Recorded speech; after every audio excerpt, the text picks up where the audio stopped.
जय हिंद साथियों, कैसे हो आप सभी। आशा करता हूँ सभी लोग बेहतरीन होंगे, शानदार होंगे और अपनी तैयारी जानदार तरीके से कर रहे होंगे।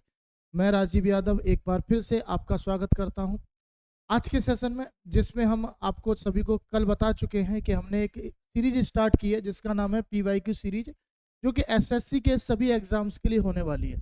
इसमें बेसिकली डेली में एक 25 क्वेश्चंस का प्रैक्टिस सेट कराऊंगा, जो PYQ क्वेश्चन होगा यानी PYQ सेट पर आधारित होंगे। इसमें मैंने पार्ट 1 में सीरीज जो रखी है उसमें CGL के 2024 के 36 जो सेट हैं उसको हम कंप्लीट करेंगे।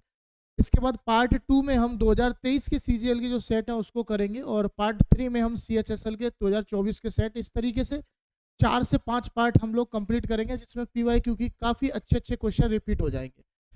जैसा आपने कल की क्लास देखी थी उसमें मैंने PYQ जो SSC CGL का है 9/9/2024 का set number shift number first वो मैंने कराया था।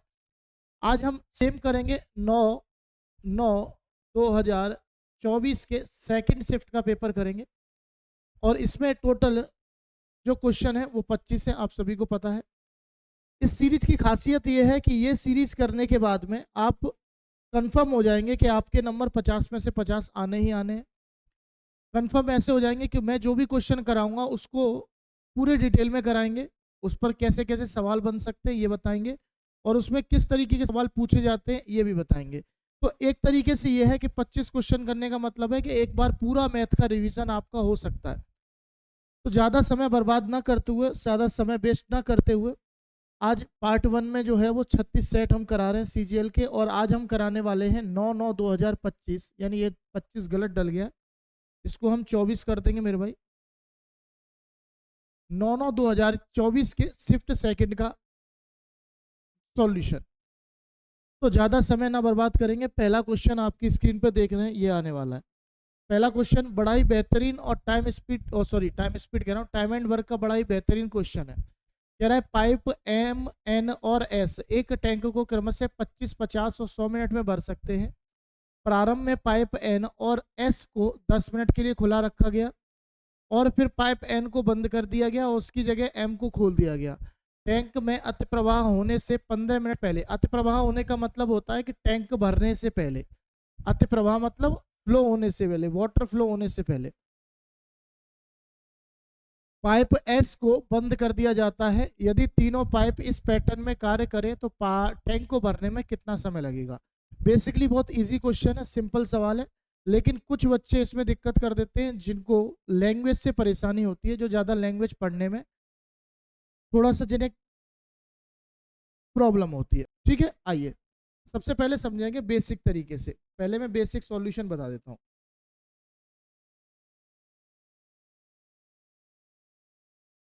बेसिक सॉल्यूशन सिंपल समझना कि क्वेश्चन क्या कह रहा है।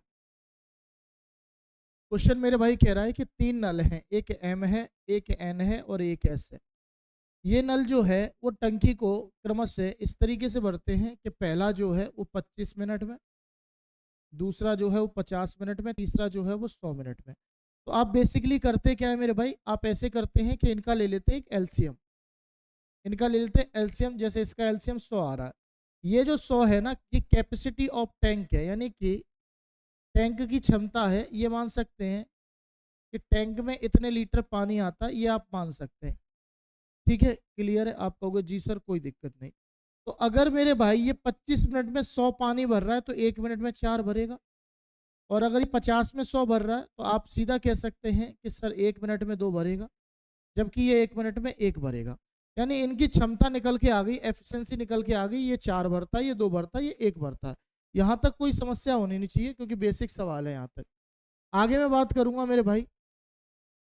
तो जो क्वेश्चन का पैटर्न कह रहा है हम उसके हिसाब से क्वेश्चन करेंगे। जैसे पैटर्न कह रहा है कि पहले जो है वो N और S 10 मिनट के लिए खुले जाते हैं, तो मैं यहाँ एक पैटर्न बना लेता हूँ, इसको इक्वेशन में बना लेते हैं। मैंने कहा कि N और S जो है वो 10 मिनट के लिए खोले गए। उसके बाद कह रहा है और फिर पाइप N को बंद किया जाएगा, उसकी जगह M को खोला गया। इसका मतलब M और S दोनों साथ चलेंगे। कितनी देर के लिए ये बताया नहीं, तो मैं मान लेता हूँ कि X समय के लिए। लेकिन आगे क्या हुआ कि मेरे भाई टैंक में अति प्रवाह होने से 15 मिनट पहले S को बंद कर दिया गया। अगर एम और एस दोनों कंटिन्यू चल रहे थे, अगर एस को बंद कर दिया तो चालू कौन है? एम। इसका मतलब आखिरी के 15 मिनट एम ने काम किया, आखिरी के 15 मिनट में एम ने काम किया, और इस तरीके से टोटल जो है टंकी यानी कि 100 पानी भर गया। अब आपको करना क्या है कि एन और एस एक दिन में कितना काम कर रहे हैं, तो देखो एन 2 काम कर रहा है, एस 1 काम कर रहा है, दोनों 3 काम कर रहे हैं, तो 10 दिन में 10 दिया 30 काम करेंगे। एम एक दिन में 4 काम कर रहा है, एस एक दिन में 1 काम कर रहा है, तो टोटल 5 एक्स काम करेंगे। और एम अकेला 4 काम कर रहा है, तो 15 चौका 60 काम करेंगे, यानी 4 गुणे 15 कह सकते हो।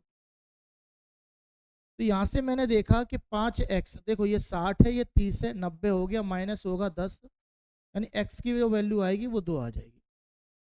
x की वैल्यू जो आ जाएगी 2 आ जाएगी, यानी कि m और s ने 2 दिन तक साथ में काम किया था। तो ये पूछ रहा है कि कार्य अगर इसी हिसाब से किया जाए तो टैंक भरने में कितना समय लगेगा। तो मेरे भाई टोटल कितना टाइम लगा ये देख लो।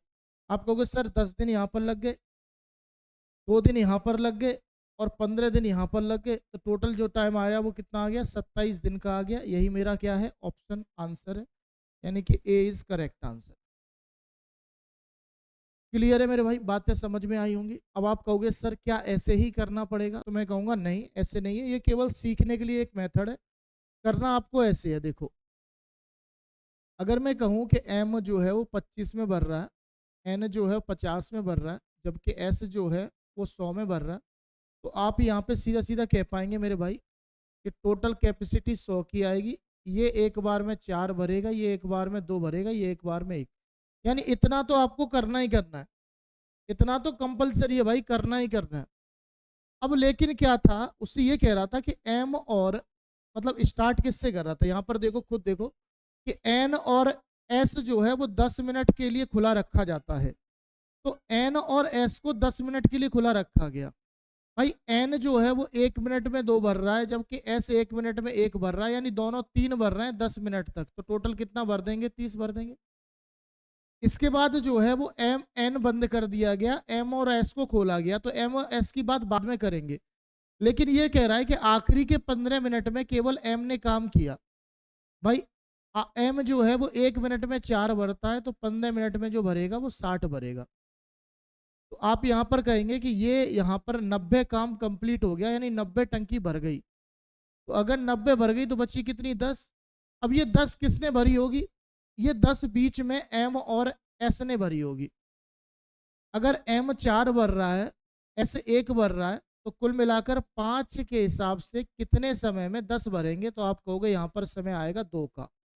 तो मेरे भाई टोटल टाइम कितना आ गया? आपने कहा 10 ये, 15 ये, 2 ये, टोटल टाइम जो है वो कितने का है? 27।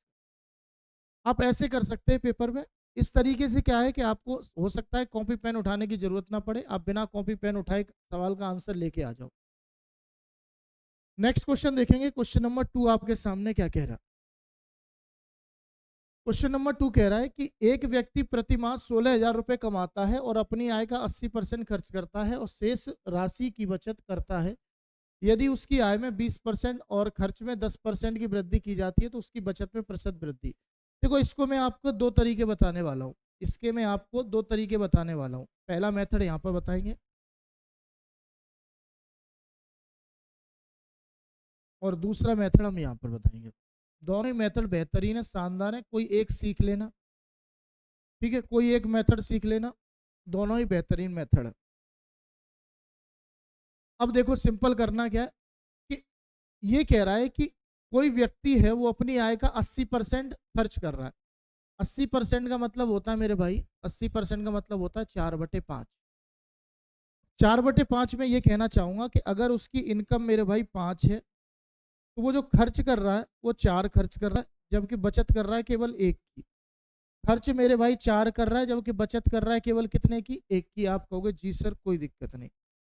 अब उसने क्या कहा कि 20% उसकी इनकम बढ़ गई, 20% उसकी इनकम बढ़ गई, जबकि एक्सपेंडिचर केवल 10 बढ़ रहा है। तो मुझे ये पता है कि इनकम में से एक्सपेंडिचर घटाने पर क्या आता है? सेविंग आती है। आय में से अगर मैं खर्च को घटा दूंगा तो बचत निकल के आएगी मेरे भाई। आप कहोगे जी सर कोई दिक्कत नहीं। अब इसमें केवल डेविएशन मेथड लगा दो आप। यानी गुणा कर दो, 20 पंजे कितना आएगा 100%, और माइनस के 10 चौक कितना आएगा 40।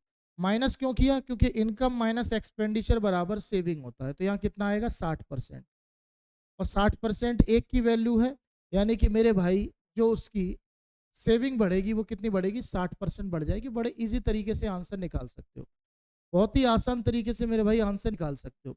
ठीक है, अब दूसरे मेथड की बात करते हैं, सेकंड मेथड पर आ जाते हैं।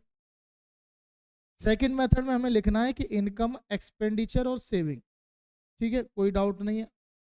अगर मैं कहूँ इनकम मेरी 100 की है तो एक्सपेंडिचर 80% का मतलब 80 होगा, और सेविंग कितनी होगी 20 की होगी। अगर 100 रुपये कमा रहा है, 80 खर्च कर रहा है, तो बचत कितने की कर रहा होगा 20 की बचत कर रहा होगा। अब सिंपल मेरे भाई आगे समझना, अगर वह उसकी इनकम 20% बढ़ती है, उसकी इनकम 20% बढ़ रही है, तो 100 का 20% कितना आएगा 20 आएगा, तो इनकम उसकी 20 रुपये बढ़ गई, जबकि खर्च उसका 10% बढ़ गया, तो 80 का 10% 8 रुपये बढ़ गए। अब मुझे ये बताना कि 20 रुपये की इनकम बढ़ी और 8 रुपये उसमें से खर्च बढ़ गया, तो मेरे भाई 12 रुपये कहाँ चले गए? 12 रुपये जो चले गए वो कहाँ चले गए? सेविंग में चले गए। तो आप कहोगे 12 रुपये की सेविंग बढ़ गई 20 रुपये पर, परसेंटेज के लिए 100 लगाओगे, तो 20 से काटा 5 बार, 12 पंजे 60, यानी ओवरऑल जो इन सेविंग बढ़ेगी वो कितनी बढ़ जाएगी 60% बढ़ जाएगी। दोनों ही तरीके बेस्ट है, दोनों ही तरीके से आंसर आसानी से और बहुत जल्दी आ सकता है। उम्मीद करता हूँ मेरी बात समझ में आई होगी। आगे बढ़ेंगे, नेक्स्ट क्वेश्चन देखेंगे। अगला सवाल क्वेश्चन नंबर 3 आपके सामने क्या होने वाला है। क्वेश्चन 3 कह रहा है कि यदि 5,000 की राशि 3 वर्षों के लिए 15% वार्षिक साधारण ब्याज दर पर ली जाती है और 8,000 की अन्य राशि 4 वर्षों के लिए 12% वार्षिक साधारण ब्याज पर ली जाती है, तो भुगतान किए गए ब्याज का धनात्मक अंतर बताना है। देखो, सिंपल इंटरेस्ट बेसिकली अगर मैं बात करूं कि सिंपल इंटरेस्ट बराबर क्या होता है, आप बचपन से पढ़ते चले आ रहे हो कि P into R into T upon 100 होता है। ठीक है, ये होता है सिंपल इंटरेस्ट का फॉर्मूला। लेकिन इसको थोड़ी देर के लिए हम भूल जाते हैं, क्यों? क्योंकि हम कुछ अलग ट्राई करेंगे, और कुछ अलग कैसे ट्राई करेंगे? तो मैंने सिंपल आपको पहले भी पढ़ा रखा है कि सिंपल इंटरेस्ट जो परसेंटेज में होता है वो रेट इंटू टाइम परसेंट के बराबर होता है। जो सिंपल इंटरेस्ट मेरे भाई परसेंटेज में होता है वो क्या होता है? रेट इंटू टाइम परसेंट के बराबर होता है। आप कहोगे जी सर कोई दिक्कत नहीं, कोई समस्या नहीं। अब आगे बात करते हैं। अब यहाँ पर कह रहा है कि 5,000 रुपए की राशि 3 वर्षों के लिए 15% पर, तो ब्याज कितनी मिलेगी? ब्याज कितनी मिलेगी? अगर मेरे भाई 3 वर्ष के लिए 15% के हिसाब से लूंगा तो ब्याज 45% मिलेगी। मानते हो कि नहीं मानते हो? तो बस डायरेक्ट निकाल लो, फिर क्या है, डायरेक्ट निकाल लो। यहाँ पर लिखो कि सर ब्याज में जो मिलेगी ना वो 5,000 रुपए की राशि पर 45% ब्याज मिलेगी। 45% क्या मिलेगी? ब्याज मिलेगी। तो परसेंटेज का मतलब होता है 2 जीरो काट दो, तो यहाँ पर जो वैल्यू आएगी 45 पंजे 225, यानी 2250 की ब्याज मिलेगी। पहली वाली जो ब्याज होगी वो कितनी ब्याज होगी? 2250 रुपए की ब्याज होगी। आप कहोगे जी सर कोई डाउट नहीं है। अब मैं दूसरे वाले की बात करूं, दूसरे वाले में जो है वो 8,000 रुपए की राशि पर 4 वर्ष के लिए 12%, तो सिंपल इंटरेस्ट परसेंटेज में कितना होगा? अगर 4 साल में 12% के लिए देखा जाए तो टोटल जो ब्याज मिलेगी वो 48% मिलेगी। तो आपको करना क्या मेरे भाई? करना सिर्फ इतना है कि आपको 8,000 का 48% निकाल लेना, और परसेंटेज का मतलब 2 जीरो खत्म, तो 8 गुणे 5 जो आएगा वो कितना आएगा? 4,000 होना चाहिए, लेकिन 4,000 से 16 कम, तो 3,840, 3,840 की ब्याज आएगी। तो पहले रुपए की राशि पर ब्याज इतना है, दूसरे रुपए की राशि पर ब्याज इतना है। आपसे पूछा है कि इनका अंतर कितने का आएगा, तो अंतर यहाँ पर निकाल लो। तो 0, 14 में से 5 गया 9, यहाँ 17 में से 5 गया 7 में से 5 गया 2, यानी 1,590 रुपए का अंतर आएगा। कौन सा ऑप्शन? आपने कहा डी ऑप्शन एकदम करेक्ट है। आपने क्या कहा भाई? डी ऑप्शन एकदम करेक्ट है। तो आपको जब पेपर में करना है तो मात्र इतना करना है, इतना ही करने की जरूरत है। ये सब तो मैंने आपको समझाने के लिए लिखा है। आप सीधा कहेंगे सर 5,000 रुपए की राशि पर 15 या 45% ब्याज, 8,000 रुपए की राशि पर 12 चौक 48% ब्याज, टोटल ब्याजों में अंतर इतना, बात खत्म, टाटा बाय बाय। समझ में आया होगा। नेक्स्ट क्वेश्चन देखेंगे, अगला सवाल। जैसे क्वेश्चन नंबर 4 दिख रहा है आपको, क्वेश्चन नंबर 4 कह रहा है कि जनवरी के पहले 16 दिनों के लिए एक शहर का औसत तापमान 22 डिग्री और उसी महीने के अंतिम 16 दिनों का औसत तापमान 26 डिग्री रहा। यदि पूरे महीने का औसत तापमान 24 है तो 16वें दिन का तापमान बताना है। तो ये वो क्वेश्चन होते हैं जिसमें आपने कभी अगर पढ़ा हो पहले तो आप ये कहेंगे, जैसे कभी कभी कहता है कि सप्ताह के पहले 4 दिन का एवरेज क्या था, मान के चलो x था। सप्ताह के बाद के 4 दिन का एवरेज मान के चलो y था। और कह देता है कि पूरे के पूरे 7 दिन का एवरेज जो था वो मान के चलो z था। इस तरीके से कह देता है। तो आपसे ये देख रहा है कि सप्ताह में 7 दिन होते हैं, जबकि ये 4 और 4 कितने हो गए, 8 दिन हो गए। यानी कि बीच का जो दिन है, एक बीच का जो दिन होता है वो कौन सा होता है, मंडे ट्यूसडे वेडनेसडे, 3 दिन ही हटा दो। थर्सडे जो है वो बीच का दिन है, क्योंकि उसके बाद फ्राइडे सैटरडे संडे 3 दिन वो होते हैं। तो यानी कि बीच का जो दिन होता है वो आपसे पूछ लेता है कि उसका एवरेज कितना होगा। तो ये क्वेश्चन दो तरीके से बनाए जा सकते हैं। दो तरीके से कैसे, एक मैं शॉर्ट ट्रिक बताऊंगा, एक इसका बेसिक तरीका बताऊंगा। पहले हम बात करेंगे बेसिक तरीके की, ट्रिक को हम बाद में देखेंगे, ठीक है। पहले बेसिक समझना मेरे भाई, बेसिक समझना बहुत जरूरी है। अगर मैं कहूं कि जनवरी महीने में 31 दिन होते हैं तो कोई डाउट वाली बात नहीं होगी। और अगर पूरा एवरेज 24 का है तो टोटल जो आएगा वो 31 गुणे 24 आएगा। तो आप इसको काउंट करके लिखोगे मेरे भाई, कितना आ जाएगा, तो गुणा कर लो। 24 सेकंड 24 हासिल 2, 24 या 72 2 76, यानी 764 आ जाएगा। अब इसके बाद फिर से वही बात करेंगे मेरे भाई कि बीच के 16 दिन, पहले 16 दिन का जो एवरेज दे रखा है वो 22 दे रखा है। तो 16 दूनी 32, 32 यानी 352 आएगा। इसको थोड़ा सा कलर चेंज करके लिखते हैं, यहाँ पर जो आएगा वो 352 आ जाएगा। इसके बाद बात करेंगे हम आखिरी के 16 दिन की। आखिरी के 16 दिन में जो एवरेज है वो कितने का है, 26 का है। तो आप यहाँ पर कहोगे कि ये 16 छिक्के 96, 16 दूनी 32 यानी 416 आ जाएगा। कितना आ जाएगा, आप कहोगे भाई 416 आ रहा है, कोई डाउट नहीं है इसमें। तो अब मुझे सिंपल ये बताना, कि यहाँ पर एक बीच का दिन रिपीट हो रहा है कि नहीं हो रहा है, यहाँ पर बीच का दिन रिपीट हो रहा है कि नहीं हो रहा। भाई ये 31 दिन है और ये पहले 16, ये बाद के 16, 16 16 कितने हो गए, 32 हो गए। जबकि महीने में 31 होता है, यानी जो बीच का दिन है वो रिपीट हो रहा होगा। कैसे, देखो समझो, जैसे 5 संख्या ले ली, लेट मैंने करी 5 संख्या है, लेट मैंने कही कि 5 संख्या है, तो मैं लिखता हूं 1 2 3 4 और 5। तो अगर आपसे ये कहे कि पहले 3 का एवरेज और फिर कह दे कि लास्ट के 3 का एवरेज, तो ये संख्या रिपीट हो रही है कि नहीं हो रही है। तो इसका मतलब अगर ये कह रहा है कि पहली 16 संख्या बाद की 16 संख्या, इसका मतलब 16वीं संख्या रिपीट होगी। तो आप ये कहोगे कि मेरे भाई इसमें 16वीं संख्या रिपीट हो रही है, तो आप एक काम करो, इन टोटल संख्याएं 16 16 32 का योग निकालो। तो ये आएगा 8, ये आएगा 6, ये आएगा 7। और इस 32 संख्याओं के योग में से 31 संख्याएं घटा दो। यहाँ पर कुछ डाउट हो गया, देखो 24 सेकंड 24, 24 3 72, ये आएगा 744 आ रहा है, ठीक है। तो इसमें से 744 घटा दो, तो मेरा आंसर जो आ रहा है वो 24 आ रहा है। यानी जो 16वें दिन होगा उसमें जो टेम्परेचर रहा होगा वो 24 डिग्री सेल्सियस रहा होगा। एक तो ये है बेसिक तरीका, दोबारा समझना। अगर मैं बात करूं कि महीना 31 का है तो पहले 16 दिन बाद के 16 दिन टोटल हो गए 32 दिन। यानी कि जो बीच वाला दिन है वो रिपीट हो रहा है मेरे भाई, बीच वाला दिन रिपीट हो रहा है। तो अगर मैं इन पूरे 32 दिन वाले टोटल से अगर 31 दिन का टोटल घटा दूं तो जो रिपीट दिन था वो आ जाएगा मेरे सामने। लेकिन पेपर में मेरे भाई ऐसे करना नहीं है आपको, पेपर में ऐसे नहीं करना। पेपर में करने का तरीका मैं बताऊंगा आपको। आप कहोगे जी सर बता दो फिर इसी बात पर देर क्या करनी। तो देखो, आप सबसे पहले लेंगे कि महीने का एवरेज कितना है, महीने का एवरेज।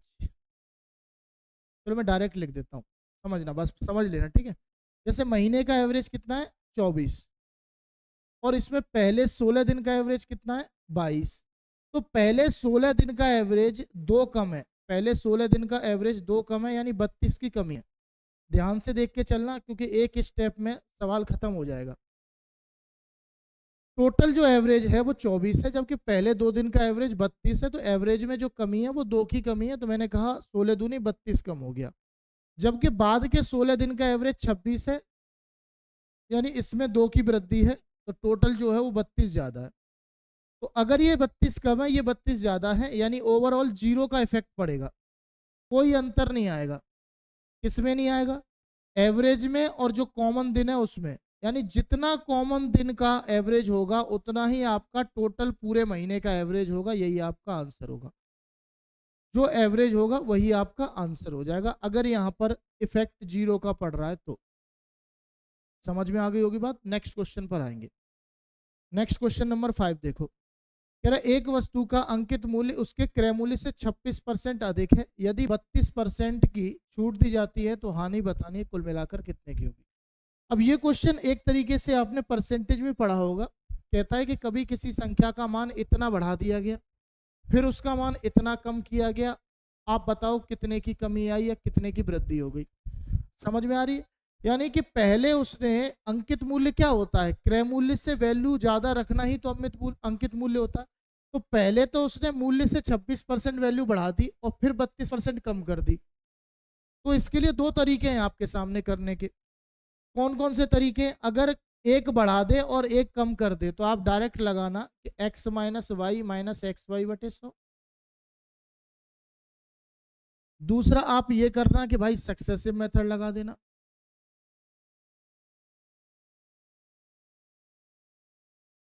तीसरा आपको क्या करना है कि आप बेसिक प्रॉफिट लॉस यूज करो। बेसिक प्रॉफिट लॉस यूज करो। ये 3 तरीके हैं, तीनों ही तरीके शानदार हैं, बेहतरीन है, एक ही आंसर आएगा तीनों ही तरीके से। आओ तो फिर समझाता हूं। जैसे पहले मूल्य 26% बढ़ाया गया और फिर जो है वो 32% कम किया गया, माइनस के 26 गुणे 32 बटे कितना आएगा, 100% ही आ जाएगा।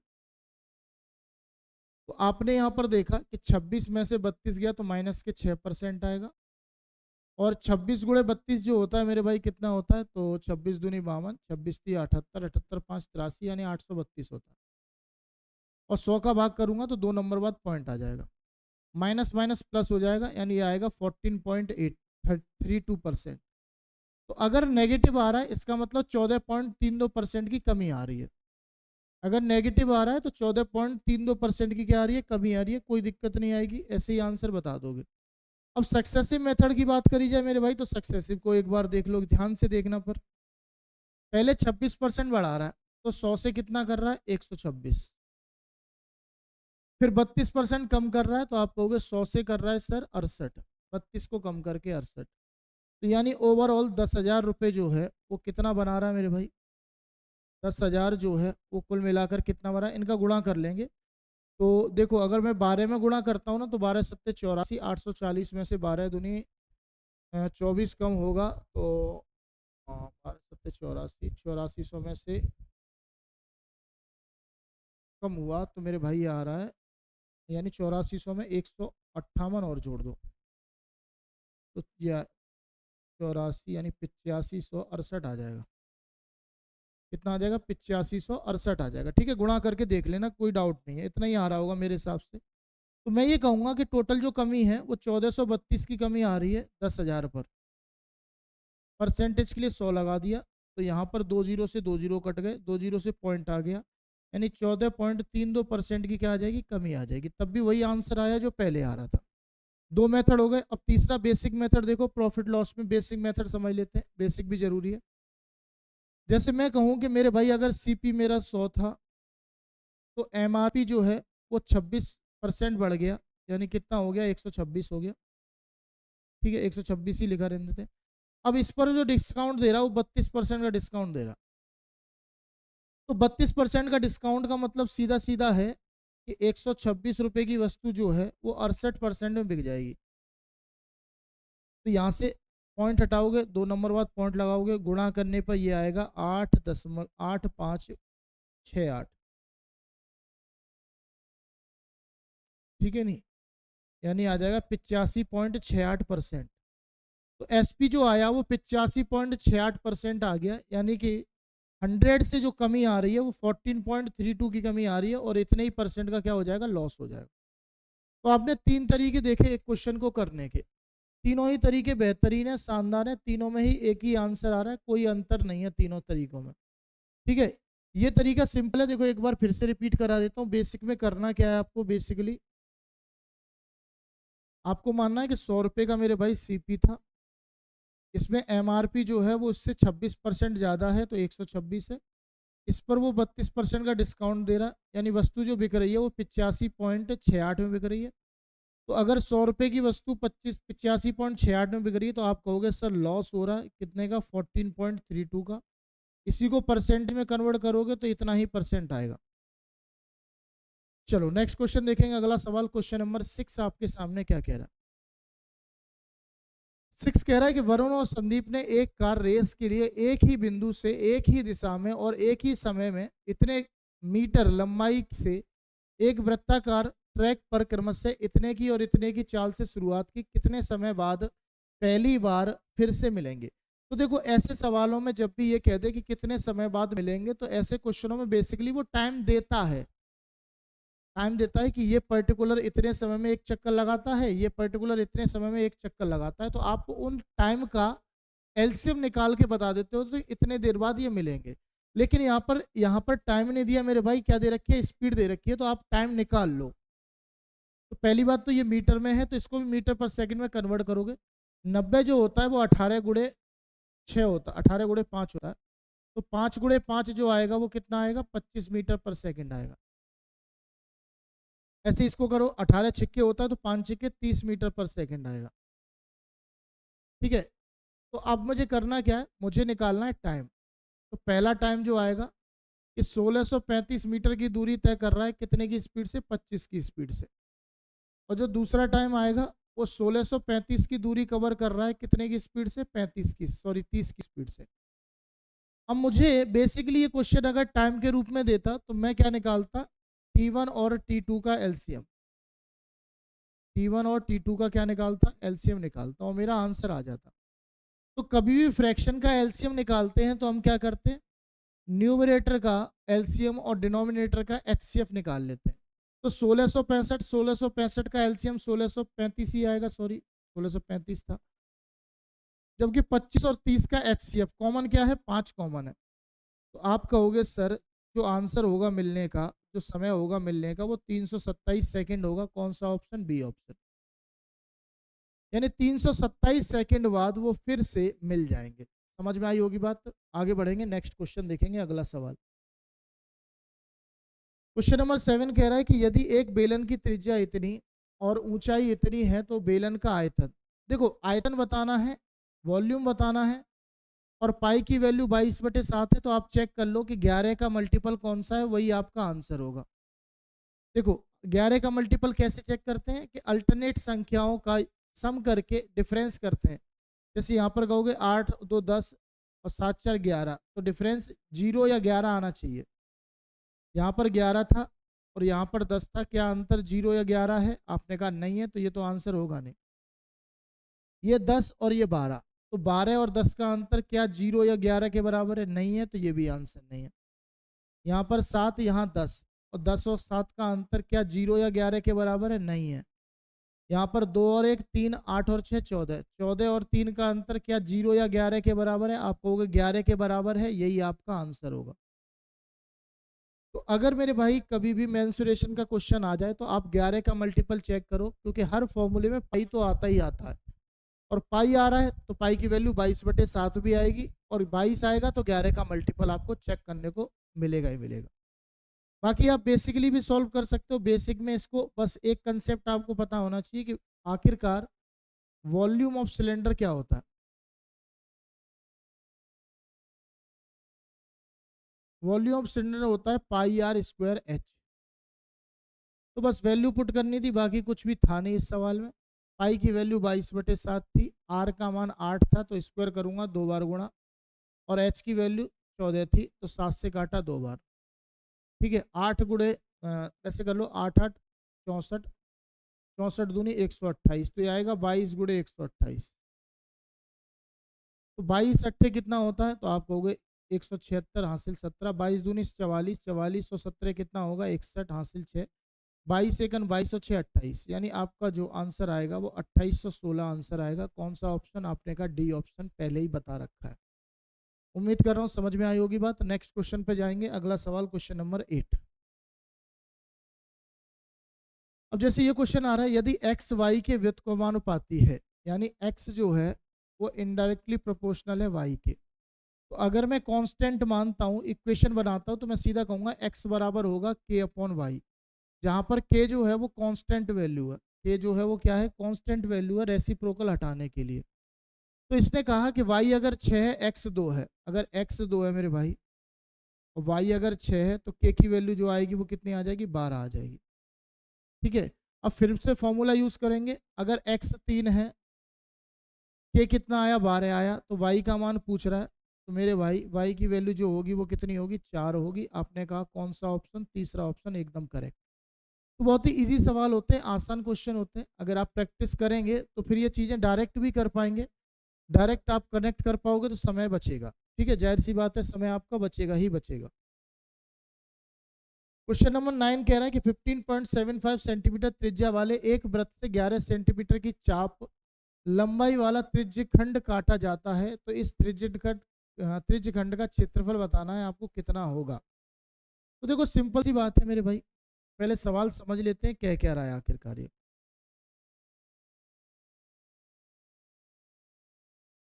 देखो ये कह रहा है कि मेरे भाई इस तरीके से कोई एक त्रिज्यखंड है, इस तरीके से। ये थोड़ा सा अटपटा नहीं बन गया भाई, कसम खाई है कि बनेंगे नहीं हम, ठीक है कि नहीं। अब इस तरीके से ऐसे बना लो तो अजीब ही बनना है, चलो ऐसे ही बना देते हैं, कोई दिक्कत नहीं है। अरे मान जाता हूँ, चलो इस तरीके से ये आपको एक त्रिज्यखंड दिखाई दे रहा है। कुछ और कलर देंगे इसको हम, ऐसे दिखाई दे रहा है इस तरीके से। ठीक है, इस तरीके इस त्रिज्यखंड की जो चाप की लंबाई है, यानी ये जो वैल्यू दे रखी है 11 सेंटीमीटर दे रखी है, ये वाली चाप की लंबाई 11 सेंटीमीटर। कोई दिक्कत तो नहीं, वृत्त से 11 सेंटीमीटर चाप लंबाई वाला त्रिज्यखंड काटा जाता है। इस त्रिज्यखंड का क्षेत्रफल बताना है कुल मिलाकर कितने का होगा, यानी इसका एरिया बताना है आपको कितना होगा, इसका एरिया बताना है कुल मिलाकर कितना होगा। तो देखो त्रिज्यखंड का क्षेत्रफल का फॉर्मूला होता है, या त्रिज्यखंड के पेरीमीटर का फॉर्मूला होता है, पेरीमीटर। और पेरीमीटर कैसे निकालते हो, आप कहोगे सर 2 पाई r थीटा अपॉन 360 डिग्री। अब थीटा जो होगा वो ये वाला एंगल होगा, ये एंगल को हम थीटा कहेंगे। तो अगर पेरीमीटर 11 है, 2 गुणे पाई की वैल्यू 22/7 है, आर का मान मुझे दे रखा है 15.75। तो इसको ब्रेक कर लेते हैं मेरे भाई। 75 का मतलब होता है 3/4, तो ये आएगा 63/4। ठीक है, 15 चौका 60 और 3 63/4, और यहाँ आएगा थीटा बटे 360 डिग्री। तो यहाँ देखो 7 से काटा 9 बार, और 4 से काटा कुल मिलाकर 11 बार, 9 से काटा कुल मिलाकर 40 बार, 11 से 11 कट गया, यानी थीटा की वैल्यू जो आई वो 40 डिग्री आ गई। थीटा की वैल्यू मेरे भाई कितनी आ गई, आपने कहा 40 डिग्री थीटा की वैल्यू आ गई। मैंने कहा कोई बात नहीं। तो अगर मुझे एरिया निकालना है तो एरिया क्या होता है, आप कहोगे pi r square theta upon 360 area होता है। ठीक है, आप कहोगे जी सर कोई बात नहीं, तो पाई की वैल्यू रखो, क्या आएगी 22/7 आएगी, इंटू आर कितना है, तो आर आप कहोगे सर 63/4 है, तो 63/4 दो बार लिखोगे, और इसकी वैल्यू 40 थी, तो 40 से काटूंगा तो 1/9 आएगा। तो 9 7 63 से 63 कट गया, ये दो बार, ये कितनी बार 11 बार। तो 11 गुणे 63 जो आएगा वो 693, और नीचे 4 दूनी 8 है, तो 8 से काटोगे 8 8 64, 5 और 3 53 आ गया। ठीक है, 53 आ रहा है, तो 8 सिंह 48। ठीक है, कितना आ गया 4 और 0। इसको काट पीट लेना यार, काटने में आ नहीं रहा क्या। 8 8 64, 5 और 3 53 बच गया, 8 सिंह 48, 5 और 0, 8 सिंह 48, 8 दूनी 16, 8 पंजे 40, यानी 86.625 मेरा आंसर आएगा। 86.625 यानी ऑप्शन सी मेरा करेक्ट आंसर है। अब आप कहोगे क्या सर पेपर में इतना ही करना पड़ेगा, नहीं, ये देखो जो मैंने सॉल्यूशन बताया ये आपको बेसिक सॉल्यूशन बताया। मैंने पहले भी कहा है कि इसमें हम सारी चीज़ें बेसिक टू एडवांस लेकर चलेंगे, तो ये बेसिक सॉल्यूशन है। मैंने कहा अगर त्रिज्यखंड दे रखा है तो आप पहले थीटा की वैल्यू निकाल लो, फिर आप एरिया निकाल लो। अब हम बात करते हैं किसकी, शॉर्ट तरीके की, शॉर्ट मेथड की बात करते हैं।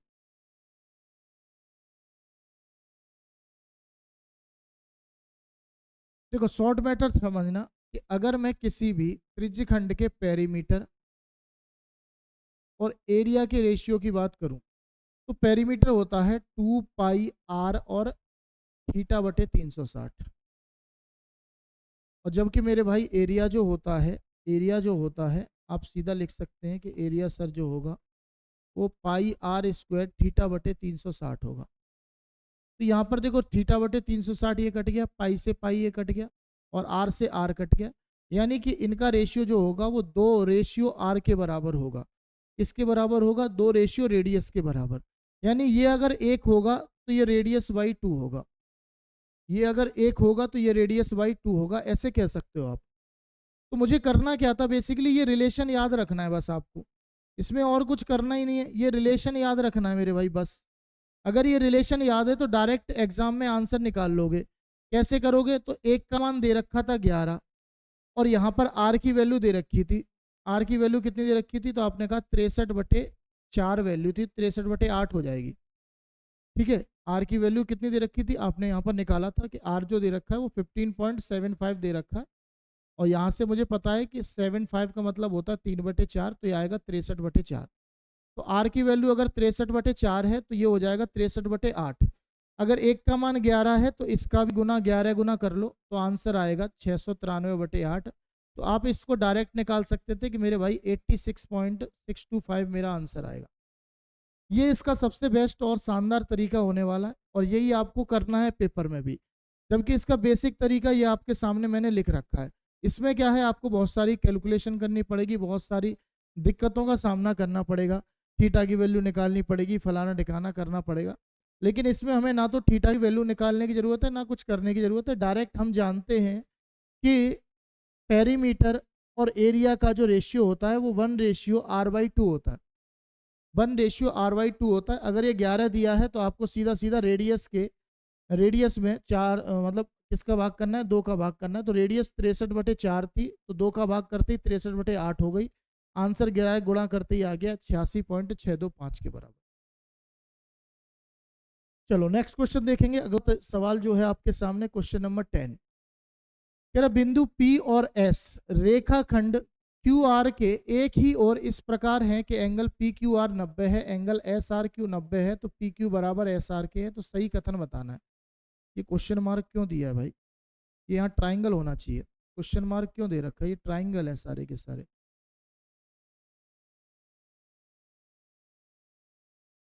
तो देखो इसको भी कर लेते हैं, बहुत इजी सवाल है, ज़्यादा टफ क्वेश्चन है नहीं है।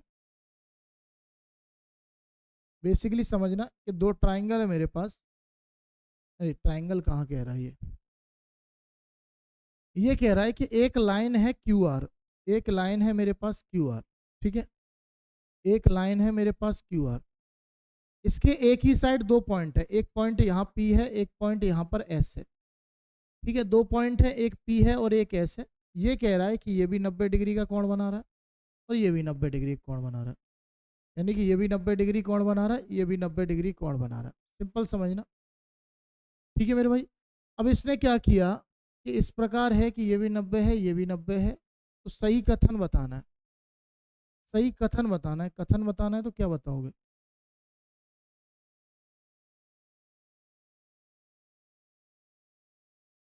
देखो कथन बताने के लिए इसने पता है क्या किया है, इसमें सारा सब कुछ जो है ऑप्शन पर डिपेंड कर दिया है। यानी मुझे अगर पी क्यू आर और एस क्यू आर ट्राइंगल बनाना पड़े, देखो पी क्यू आर यहाँ से बनाऊंगा, पी क्यू आर यहाँ पे यहाँ से बनाऊंगा और एस क्यू आर यहाँ से बनाऊंगा, ये दो ट्राइंगल की बात कर रहा है। पहला ट्राइंगल देखो मैं रेड करने जा रहा हूँ, पहला ट्राइंगल ये वाला है, पी क्यू और आर, इसकी बात कर रहा है। और दूसरा ट्राइंगल देखो मैं ग्रीन करने जा रहा हूँ भाई, दूसरा ट्राइंगल जो दिख रहा है वो एस क्यू आर, ये दो ट्राइंगल है। इनमें आपको बताना है कि ये किस हिसाब से कॉन्ग्रेंट होंगे, किस हिसाब से कॉन्ग्रेंट होंगे। तो सिंपल देखो, मैं दोनों ट्राइंगल लूंगा कि in triangle P Q R and triangle S Q R, तो समझना सिंपल सी बात को मेरे भाई। सबसे पहली बात, क्यू आर जो है वो कॉमन है, क्यू आर जो है वो आर क्यू के बराबर है क्योंकि ये कॉमन है।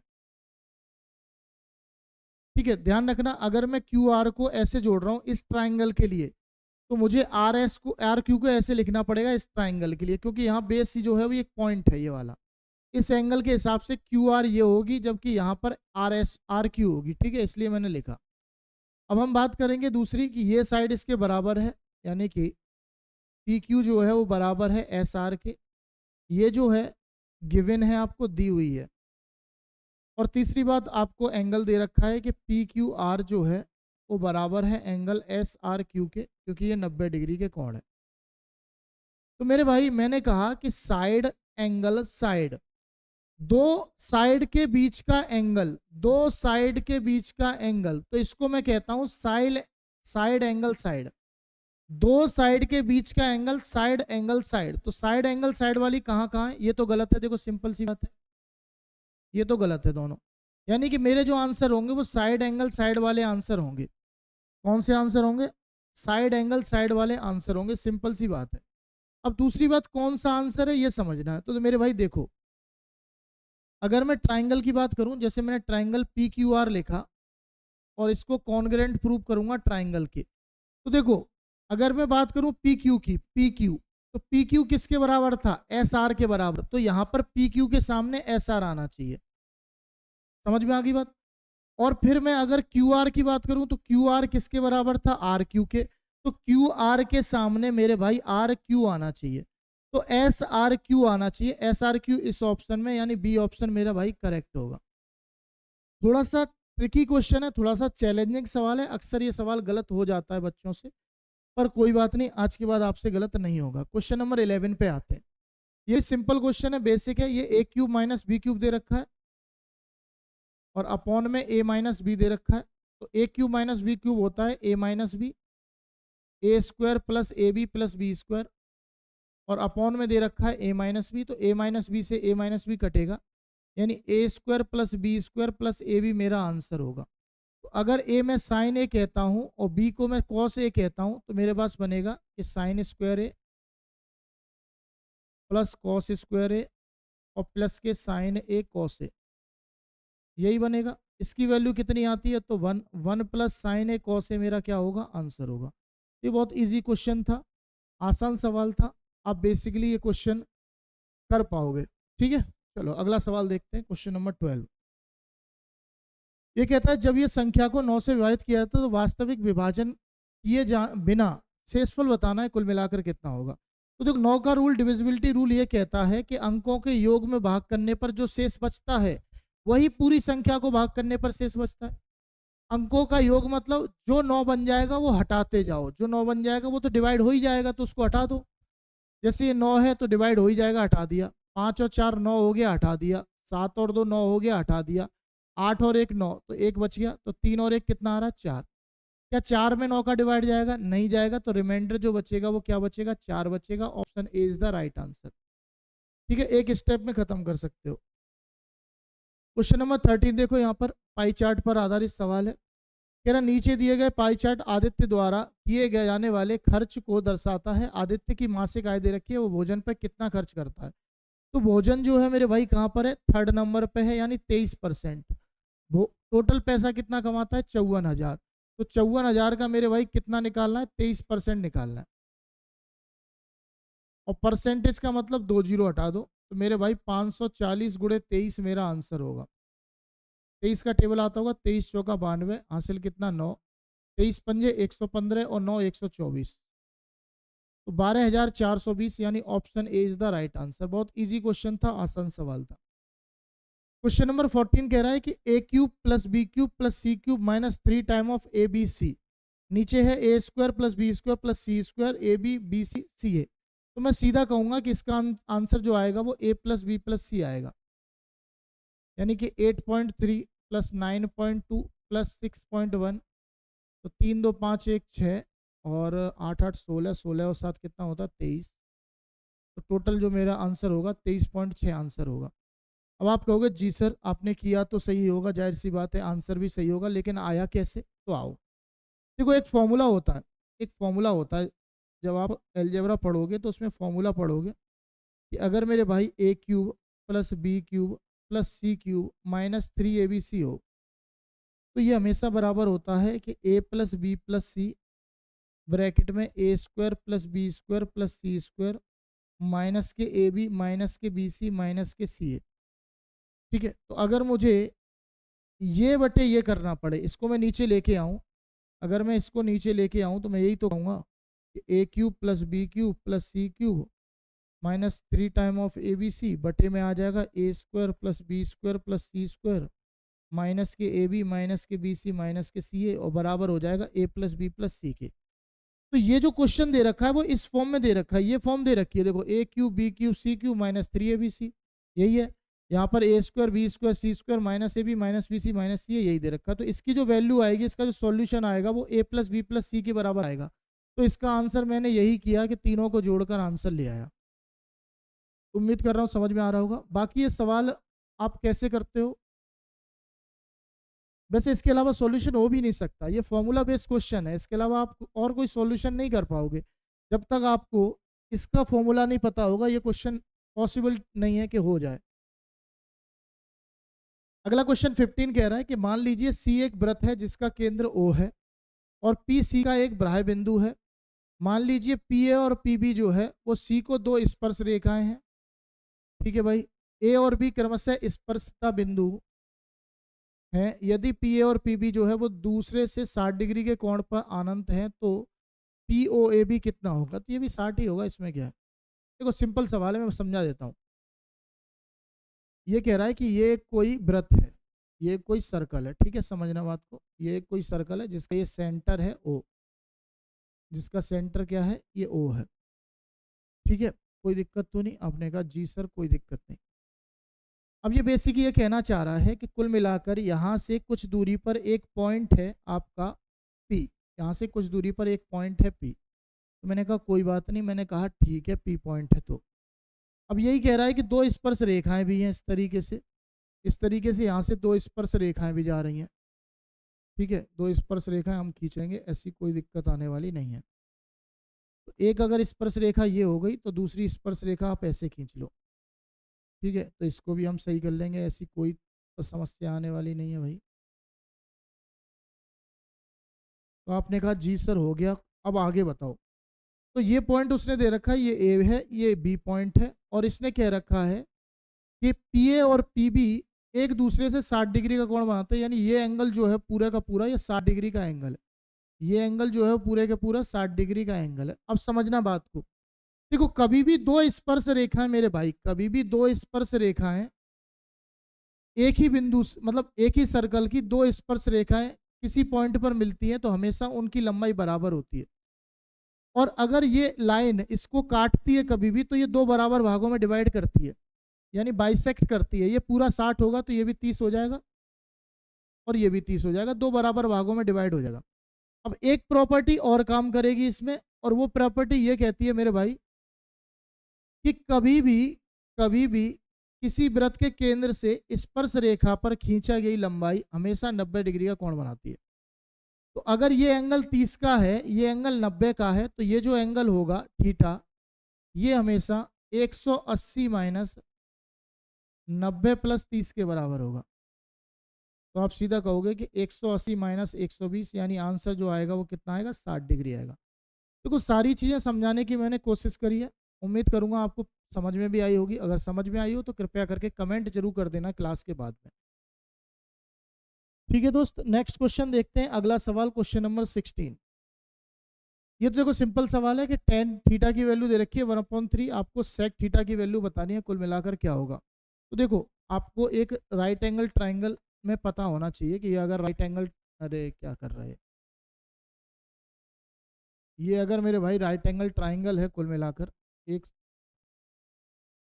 हटो इसकी जरूरत ही नहीं है, बेमतलब का काम कर रहा है, बताओ ये भाई साहब। अब क्या होगा, कुछ नहीं होगा, बन गया राइट एंगल ट्राइंगल। तो अगर मैं बात करूं कि ये एंगल टी है, ये एंगल टी है क्योंकि tan टी की वैल्यू दे रखी है, तो tan टी जो होगा वो हमेशा परपेंडिकुलर अपॉन बेस होता है, ये बात पता है आपको।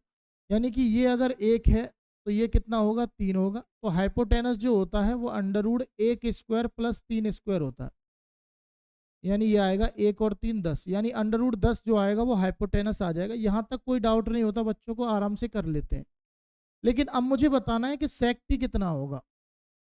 तो सेक टी जो होता है मेरे भाई वो हाइपोटेनस अपॉन बेस होता है। सेक टी जो होता है वो हाइपोटेनस अपॉन बेस होता है, आपको याद होना चाहिए ये चीज़ें।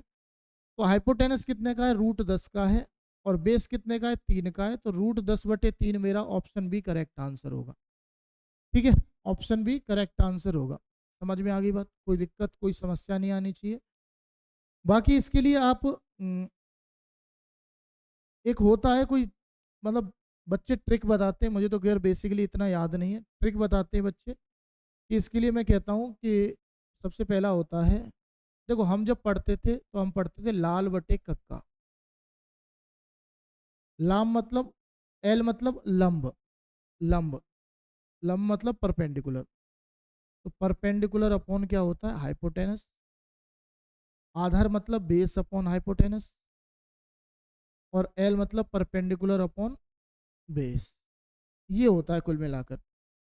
ठीक है, ये होता है परपेंडिकुलर अपॉन बेस जो होता है, ये पहला वाला है आपका साइन का, दूसरा वाला आपका कॉस का, और तीसरा वाला आपका टेन का। और टेन का अपोजिट जो होता है, रेसिप्रोकल जो होता है, वो कॉट होता है। ठीक है, कॉट होता है, ध्यान रखना। तो कॉट के लिए बेस अपॉन परपेंडिकुलर हो जाएगा। कॉस का रेसिप्रोकल जो होता है वो क्या होता है, सेक होता है। तो सेक का हाइपोटेनस अपॉन बेस हो जाएगा, जो मैंने यहाँ अप्लाई किया, हाइपोटेनस अपॉन बेस। क्योंकि मुझे कॉस का याद है, कॉस जो होता है वो बेस अपॉन हाइपोटेनस होता है, तो मैंने सेक का उसका उल्टा कर दिया कि हाइपोटेनस अपॉन बेस कर दिया। ठीक है, इतना समझ गए होगे, बाकी थोड़ा थोड़ा करके आगे क्लासों में भी समझ जाओगे। जैसे अगला क्वेश्चन है कि एक समकोण समद्विबाहु त्रिभुज का क्षेत्रफल दे रखा है, तो कर्ण की लंबाई। देखो समकोण समद्विबाहु त्रिभुज, समझना बात को यहाँ पर। जैसे ये समकोण त्रिभुज है 90 डिग्री का, और समद्विबाहु का मतलब ये साइड बराबर होंगी, ये ए होगी तो ये भी कितनी होगी, ए होगी। ठीक है, दोनों साइड बराबर होती हैं, इसको हम समकोण समद्विबाहु त्रिभुज कहते हैं। तो अगर मैं हाइपोटेनस निकालूं तो a√2 आएगी, हमेशा ध्यान रखना। अगर ये a है, ये a है, तो हाइपोटेनस जो आएगा वो a√2 के बराबर आएगा। अब इसने कह रखा कि इसका जो एरिया है, इसका जो एरिया है वो 50 है, और किसी भी ट्राइंगल का एरिया जो होता है वो 1/2 इंटू बेस इंटू हाइट होता है। और यहाँ पर बेस हाइट कैसी है, देखो बेस कितना है a, हाइट भी कितनी है a, तो ये हो जाएगा a²।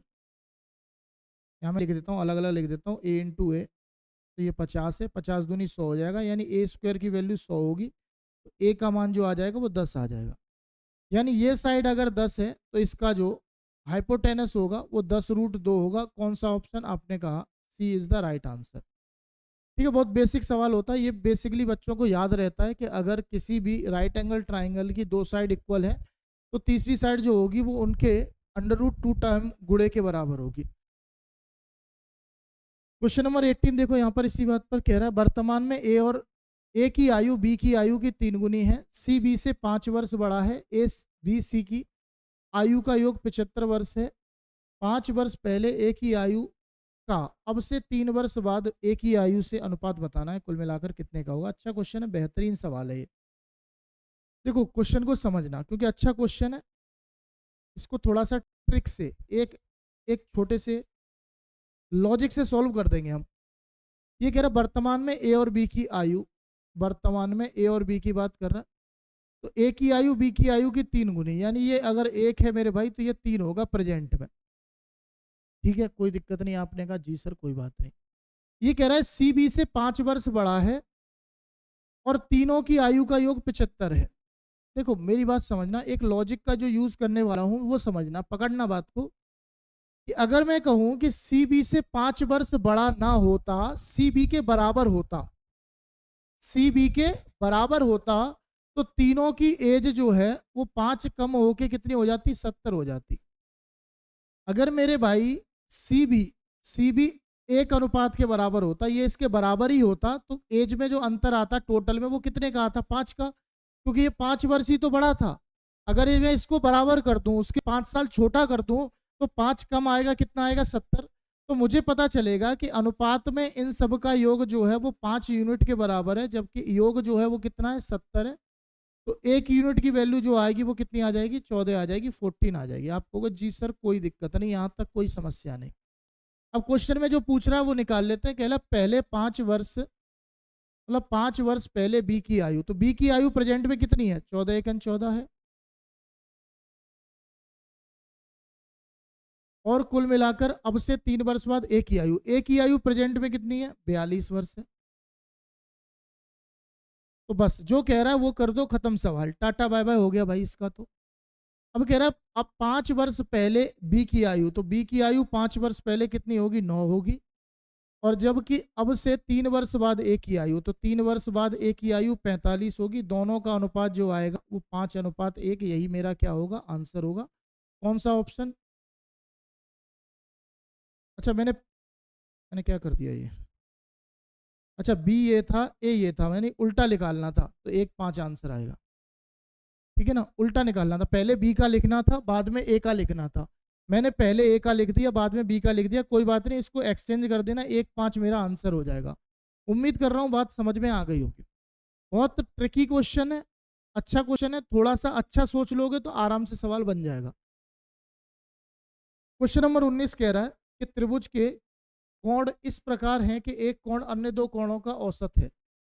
तो एक कोण अन्य दो कोणों का औसत है, मतलब देखो एक त्रिभुज में तीनों कोणों का योग कितना होता है, पाई होता है, 180 होता है, क्योंकि यहाँ पाई दिया मैंने मान लिया। तो अगर ये कह रहा है कि दो कोणों का औसत तीसरे के बराबर है, ठीक है, मैं कहूंगा कि दोनों का योग जो होगा वो 2c के बराबर होगा। तो अगर मैं इसमें वैल्यू पुट कर दूं, अगर इसमें वैल्यू पुट कर दूं तो ये आएगा 2c + c बराबर पाई। तो c की वैल्यू जो आएगी वो π/3 आ जाएगी। मानते हो कि नहीं मानते हो, c की वैल्यू π/3 आ जाएगी, यानी एक एंगल इसमें π/3 हो जाएगा। तो π/3 सब में दे रखा है। तो अगर एक एंगल मेरे भाई π/3 है तो बचे हुए दो एंगल जो होंगे, π/3 का मतलब क्या होता है, 60 डिग्री, और ये कितना होता है, 180 डिग्री। तो इसका मतलब बचे हुए दोनों एंगल जो होंगे वो 120 डिग्री होंगे। 120 को मैं लिखूंगा 2π/3 के बराबर। ठीक है, तो इसमें तो देखो ऐसा है ना, ऑप्शन से ही करना पड़ेगा, मजबूरी है, क्योंकि इसमें और किसी तरीके से हम निकाल नहीं सकते हैं, है ना, और किसी तरीके से निकाल नहीं सकते। देखो अगर ये π/3 है तो इन दोनों का सम आ नहीं सकता, तो ये तो ऑप्शन होगा नहीं। मुझे ये सम लाना है अदर दो का, बचे हुए दो का ये सम लाना है। ठीक है, अगर एक π/3 है तो इन दोनों का सम जो होगा वो कितना एलसीएम आएगा, 12 का, तो ये 2π होगा, ये 3π होगा, तो 5/12π आएगा। तो ये भी नहीं है कुल मिलाकर इसके बराबर। अब इसको मैं देखूं कि एक ये है तो ये आएगा 5/6π, ये भी नहीं है कुल मिलाकर। इसको देख लेते हैं कि π/6 और π/2, π/6 और π/2 एलसीएम आएगा 6 का, ये पाई हो जाएगा, ये कुल मिलाकर 3π हो जाएगा। तो 4/6π आ रहा है, 2 से काटूंगा तो यानी 2/3π आएगा। यानी इसमें बाकी के दोनों एंगल का सम जो आ रहा है मेरे भाई, कितना आ रहा है, आप कहोगे जी सर उतना ही आ रहा है जितना आपने चाहिए था। तो ऑप्शन डी मेरा क्या हो जाएगा, आंसर हो जाएगा। बाकी इसको हम और किसी तरीके से नहीं कर सकते। एक एंगल तो फाइंड कर सकते हैं कि एक एंगल कितने का है, 60 डिग्री का है, बाकी के एंगल फाइंड नहीं कर सकते थे। ठीक है, कर लेना इसको, और भी कई सारे तरीके बन सकते हैं, पर इतना सफिशियंट है भाई। क्वेश्चन नंबर 20 पे आएंगे। 20 नंबर सवाल कह रहा है कि माधव ने 42,000 में एक वस्तु खरीदी और 20% की हानि पर बेच दिया। उस राशि से उसने एक और वस्तु खरीदी और उसे 30% के लाभ पर बेच दिया, तो कुल लाभ बताना है, कुल मिलाकर कितने का है। तो ये सेम सवाल है जो मैंने अभी थोड़ी देर पहले भी कराया था, कि किसी वस्तु का पहले मूल्य 20% कम कर दिया और उसके बाद उसको 30% फिर से बढ़ा दिया। सक्सेसिव भी लगा सकते हो, फॉर्मूला भी लगा सकते हो, और डायरेक्ट भी कर सकते हो। समझना बात को, तीनों तरीके बताऊंगा। सक्सेसिव लगा सकते हो कि पहले दाम को कम कर रहा है फिर बढ़ा रहा है, तो दाम को कम कर रहा है फिर बढ़ा रहा है, तो आप ये फॉर्मूला लगाओ, पहले कितना, मतलब बढ़ा कितना रहा है, 30 बढ़ा रहा है, कम कितना कर रहा है, 20, माइनस के 30 × 20/100 आ जाएगा। तो ये 10 माइनस के यहाँ पर आ रहा है 6, तो यानी 4% की क्या हो जाएगी, वृद्धि हो जाएगी, क्योंकि पॉजिटिव वैल्यू आ रही है। तो 4% का वृद्धि कह लो या लाभ कह लो, एक ही बात है। तो टोटल अगर 42,000 रुपये थे, तो 42,000 में अगर 4% का लाभ हो रहा है, तो परसेंटेज का मतलब 2 जीरो गायब, यानी कि यहाँ पर जो आंसर आ रहा है वो 1680 आंसर आ रहा है। एक तो तरीका ये हो गया आपका, ठीक है, एक मेथड ये हो गया। इससे बड़े इजी तरीके से आंसर आ सकता है। दूसरा सक्सेसिव मेथड कर सकते हो कि 20% का लॉस है तो 20% का मतलब 1/5 होता है, यानी 5 रुपए की वस्तु पर 1 का लॉस होगा, कितने की जाएगी, 4 की। फिर 30% का प्रॉफिट है, 30% का मतलब 1/2 होता है, यानी 10 की वस्तु पर 1 का प्रॉफिट कितने की जाएगी, सॉरी 3/10 होता है, ये 13 हो जाएगा। तो आपको ओवरऑल पता चलेगा मेरे भाई कि 10 पंजे 50 रुपए की वस्तु जो है वो 13 चौक 52 में जा रही है, यानी 2 का लाभ है 50 पर, यानी कि आप कहोगे सर 4% का प्रॉफिट है। फिर से वही करना है कि 42,000 का आप डायरेक्ट निकालोगे, 4% जो आएगा तो यहाँ परसेंटेज से 0 कटेंगे, ये 8 आएगा, ये 1680 आपका आंसर आ जाएगा। तीसरा तरीका जो बेसिक तरीका है आपके सामने, जो प्रॉफिट लॉस में यूज होता है, कि अगर मैं कहूँ कि सीपी मेरा 100 था तो पहले 20% का लॉस हो रहा है, तो वस्तु का जो दाम रह गया वो 80 रह गया। अब 80 पर वो 30% का प्रॉफिट चाह रहा है, तो 8 थी आज कितना हो जाएगा, 24 रुपए का प्रॉफिट, यानी कि वस्तु जो बिकेगी वो 104 में बिकेगी। तो स्टार्टिंग जो 100 रुपए से हो रही थी, अब वो एंड जो 104 पर हुआ, आप कहोगे 4 का प्रॉफिट होगा। तो अगर 42,000 का 4% निकालोगे 1680 आंसर आ जाएगा। तीनों ही तरीके बेस्ट हैं, तीनों ही तरीके शानदार हैं। बेसिकली आप इस तरीके का इस्तेमाल कर सकते हो जब आपके पास नॉर्मल वैल्यू है तो, और अगर फ्रैक्शन वैल्यू है तो आप इस तरीके को इस्तेमाल करना, ठीक है।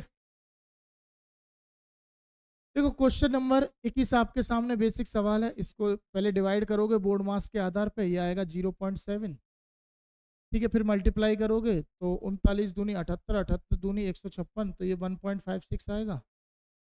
0.9 यहाँ पर है और ये माइनस के 21 यहाँ पर है, ठीक है। तो मैं क्या देख पा रहा हूँ कि मेरे भाई, मैं 21 को 21 रहने देता हूँ, एक जोड़ लेता हूँ, इसमें 22.56 हो जाएगा। 0.9 में से 0.2 गया तो 0.2 मतलब 7 गया तो 0.2 बचा, यानी 22.76 मेरा आंसर आ रहा है। कौन सा ऑप्शन, बी ऑप्शन। कुछ था नहीं, बेसिक सवाल था, ठीक है। चलो मेरे भाई, अब डीआई का सवाल आता है, क्वेश्चन नंबर 22 आपके सामने। डीआई का क्वेश्चन है, क्वेश्चन नंबर 22। डायरेक्ट सवाल पढ़ेंगे, समय बर्बाद नहीं करेंगे ऐसे क्वेश्चनों में। सवाल ये कह रहा है कि नवंबर में सुनील का वेतन राहुल के वेतन का कितने परसेंट है। नवंबर में, नवंबर यहाँ पर है, सुनील का वेतन राहुल के वेतन का, तो नवंबर में राहुल का वेतन है 11,500 और सुनील का वेतन है 10,500, तो ये कितने परसेंट है, उसके लिए 100 लगा दो, बस इतना करना। ज़्यादा सवाल में ध्यान नहीं देते, ज़्यादा पढ़ते नहीं है, बस डायरेक्ट सवाल करते हैं। 2 जीरो से 2 जीरो, 5 से काटा 23 बार, 5 से काटा 2100 बार, ठीक है। 23 से काटोगे, 23 निम्मा 207, 30 बचा, 23 एकन 23, 7 बचा 0, 23 तिया 69, यानी लगभग जो आंसर आएगा वो 91.3%। कौन सा ऑप्शन, आपने कहा पहला ही ऑप्शन करेक्ट है। नेक्स्ट क्वेश्चन देखो, क्वेश्चन नंबर 23 कह रहा है 7 वर्ष पूर्व प्राची की आयु उस समय उसकी पुत्री की आयु की 4 गुनी थी। देखो एक प्राची है, एक उसकी डॉटर है, ये प्रेजेंट से बात कर रहे हैं 7 साल पहले, यानी कि यहाँ पर कुछ प्रेजेंट रहा होगा इससे 7 साल पहले। तो 7 साल पहले मेरे भाई ये कह रहा है कि पुत्री की आयु की 4 गुनी थी, यानी इसकी एज अगर 4 थी तो इसकी 1 थी। अब ये बात आगे कर रहा है कि अब से 4 साल बाद, 4 साल बाद की बात कर रहा है, अपनी पुत्री की आयु की 2.5 गुनी। 2.5 गुने का मतलब होता है कि ये अगर 2 है तो ये 5 होगी। 2.5 गुना बेसिकली होता है कि 1 और 2.5, लेकिन जब हम सॉल्व करते हैं तो 5 से 2 बार, 5 से 5 बार, तो 2.5 गुने का आप डायरेक्ट मतलब लिख सकते हैं कि ये 2 होगी और ये 5 होगी। अब एज वाले सवाल में बेसिकली आपको करना क्या है, एक ही याद रखनी है बात, और वो बात ये है कि कभी भी दो लोगों के एज के बीच का अंतर चेंज नहीं होता है। तो अगर यहाँ पर मेरे भाई 3 का अंतर है तो यहाँ पर भी कितने का अंतर होना चाहिए, 3। तो बाई चांस अंतर भी 3 दे रखा है तो ये समान अनुपात में बढ़ेंगे, 1 से 2 हो रहा है, यानी 1 रेशियो बढ़ रहा है। जबकि उम्र 7 और 4 कितनी बढ़ रही है, 11, यानी 1 रेशियो मेरे भाई 11 के बराबर है। तो इसकी उम्र जो प्रेजेंट में होगी वो 11 पंजे कितनी होगी, 55 होगी, और इसकी उम्र जो होगी यहाँ पर 11 दूनी 22 होगी। लेकिन कितने साल बाद है, 4 साल बाद, 4 साल बाद, यानी 4 साल बाद अगर वो 55 साल की है तो प्रेजेंट में 51 की होगी, और ये अगर 22 की है तो प्रेजेंट में 18 की होगी। पूछ क्या रहा है, प्राची और उसकी पुत्री की वर्तमान आयु का योग, तो 51 और 18 का योग जो आएगा वो कितना आएगा, 69। Option number D is the right answer. देखो नेक्स्ट क्वेश्चन 24 नंबर सवाल, देखो डीआई का सवाल है, इसमें भी लास्ट लाइन पढ़ेंगे क्या कह रहा है। जैसे ये कह रहा है कि 2021 में डी किस्म की कारों के उत्पादन को निरूपित करने वाले क्षेत्र का केंद्रीय कोण बताना है। तो डी उत्पादन ये वाला है, ये कितना है 20%। तो देखो 100% में पूरा चक्कर आएगा, 100% में पूरा चक्कर आएगा, पूरा चक्कर 360 डिग्री का होता है। तो 20% में कितना आएगा, 20% का मतलब 1/5 होता है। तो यहाँ पर भी 1/5 करोगे तो मेरे भाई 72 डिग्री मेरा आंसर आ जाएगा। 72 डिग्री क्या जाएगा, आंसर आ जाएगा। बेसिक सवाल होते हैं, इसमें ज़्यादा कुछ समझना होता नहीं है। चलो आज का आखिरी क्वेश्चन देखते हैं, लास्ट सवाल। बेहतरीन क्वेश्चन आपके सामने दिखाई दे रहा होगा, ठीक है। उम्मीद कर रहा हूँ सब कुछ क्लीन नज़र आ रहा होगा, शानदार नज़र आ रहा होगा। मुझे तो दिख रहा है कि यहाँ पर सब कुछ एकदम सही है, बेहतरीन है। तो क्वेश्चन देख लेते हैं भाई क्या कह रहा है आखिरी। यहाँ से पढ़ते हैं कि 2019, 2020 और 2022 में संस्थान बी में नामांकित छात्रों की कुल संख्या। तो 2000 है कहाँ ये भाई, 2019 ये गया। बी में 350, 2020 में 375 और 2022 में 200। तो टोटल कितना हो गया, 350, 725 और यानी 925 हो गया। 2018 में हो गया 925। अब 2000 भाई सॉरी बी, ए संस्थान की देखते हैं। ए संस्थान में 2018 में कितना है 150, 2020 में कितना है मेरे भाई 300 और 2021 में कितना है भाई 225। तो 300 और 200, 200, 200, 3, 4, 4, 3, 700। तो पूछ क्या रहा है, इनका रेशियो पूछ रहा है। तो मैं कर दूंगा 25 से, 25 थी 75, 25 सत्ते 135, 25 दूनी 50, 25 सट्टे 200। तो कुल मिलाकर रेशियो जो आएगा वो 37:28। Option number B is the right answer.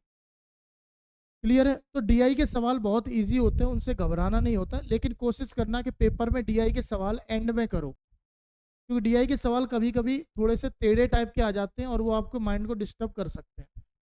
और डिस्टर्ब होने का मतलब है कि आपका जो उस समय दिमाग काम कर रहा होता है वो दिमाग काम करना थोड़ा सा स्लो हो जाता है और आप सवाल को गलत करने की एक कैटेगरी में आ जाते हैं। तो ये था आपका सेकंड शिफ्ट जो कि 9/9 और 2024 की। कल मैं करूँगा कि 2024 की 9/9 की ही थर्ड शिफ्ट का सॉल्यूशन, तो उसको भी देखना मत भूलिएगा। और अपना सपोर्ट बनाए रखें, कृपया करके कमेंट किया करें बेहतरीन सी, और बताया करें कि हम क्या सुधार कर सकते हैं और कैसी आपको क्लास लग रही है, और कृपया करके अपने दोस्तों के साथ शेयर किया करें। तो आज मैं लेता हूँ पूर्ण विराम, कल फिर मिलेंगे, तब तक ख्याल रखिए। जय हिंद, जय भारत।